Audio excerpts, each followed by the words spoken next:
בשנייה הראשונה שנכנסתי לכאן, הרגשתי חום, הרגשתי קבלה. הגעתי למקום באמת בדרך מפתיעה, והתאהבתי מהרגע הראשון. בשיעור הראשון אפילו הבנתי שזה המקום בשבילי. איך העולם שלי, התל אביבי, החילוני, הסוער, המרוץ שלי פה לשם, איך הוא משתלם עם העולם המאוד מאוד מדהים של היהדות, אבל שהוא מאוד רחוק ממני. אבל יש משהו בתוך היהדות, ובתוך התהליך הזה שעברתי בתורה, שהוא פשוט התיישב לי בצורה הכי מדויקת. מאוד הופתעתי, כי אני חושב שאני בא מרקע מאוד, אני מאוד חילוני. אין שום רקע דתי.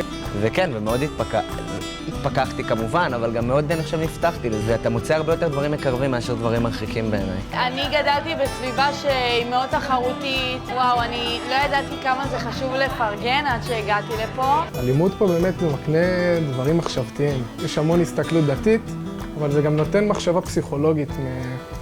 התניא, הספר הזה, אתה יכול לקחת ממנו מלא נקודות מחשבה לכל מיני דברים.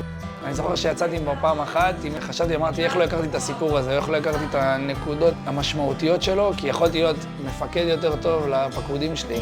בתוך תל אביב יש הרבה אנשים שמאוד רוצים גם להתחבר. חיבור מאוד מאוד עמוק. שורש הנשמה כזה. ויש פה תורה עם עיניים בורקות. הרגע שפגש אותי היה הרגע שבו למדנו על נחשון בן עמינדב.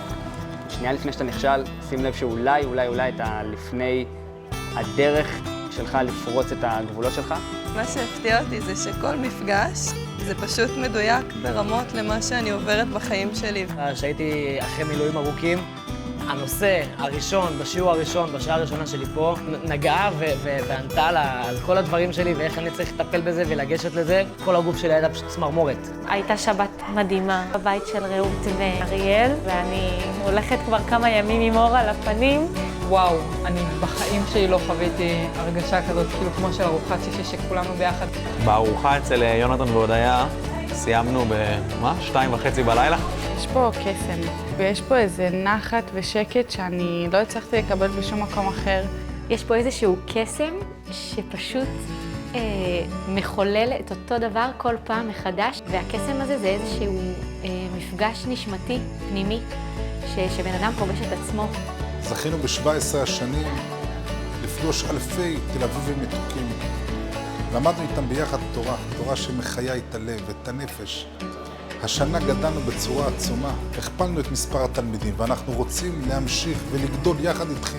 אנחנו כבר 17 שנים בלב תל אביב. נכנסים לשנת הטוב, כבר טוב, אנחנו רוצים עוד יותר טוב ועוד יותר טוב. אנחנו צריכים אתכם. בואו, תהיו איתנו.